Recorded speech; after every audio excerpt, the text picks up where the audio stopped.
A mi em fa sentir bé mirar el cel. Escoltar música. Imaginar. El paisatge. Caminar descalç. Esquiar amb bona neu. Escoltar els ocells. Llegir un llibre. Fer esport. A mi em fa sentir bé estar amb els amics. Dibuixar. Descansar. Fer gimnàstica. Estar amb la família. Fer patinatge. Quan faig les coses bé. Fer manualitats. El contacte amb la natura.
Bons hàbits.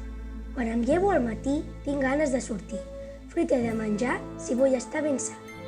Al migdia, a dinar i gaudir de la família. I amb molta energia, a fer esport cal anar. Pel berenar i pel sopar cal alimentació variada. Moure el cos i la ment i estar amb gent estimada.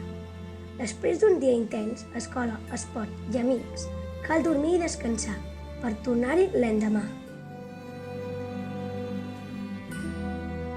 Cuidem el món. El planeta hem de salvar i l'aire tots millorar. A la Greta hem d'ajudar que aquest drama acabi ja. Llargs dies de sequera i de cop tot s'inunda. El temps està tarumba, això ja no és el que era. Si tots reciclem millor, grans, joves i petitons, vidre verd, orgànic marró, entre tots ho farem tot. El patinet. M'agrada anar amb patinet. Si puc hi vaig cada dia, perquè em porta alegria i m'entusiasma el seu ventet. M'agrada anar amb patinet i aniria nit i dia i jo mai no pararia. No necessito carnet. M'agrada anar amb patinet. Caminar no em divertia. Si pogués repetiria i és un vehicle molt net. La natura. Què és allò que veig jo, allà al fons de l'horitzó? Està tot tenyit de verd, alguna cosa s'hi perd. La natura és el que veig, tan sols amb un passeig. M'hi diverteixo, jugant, observant o descansant. Els animals cal respectar i la natura protegir. La contaminació cal reduir si aquí volem seguir. Els ODS hem estudiat la salut i el benestar. Tots ens hi comprometem i el planeta ajudarem.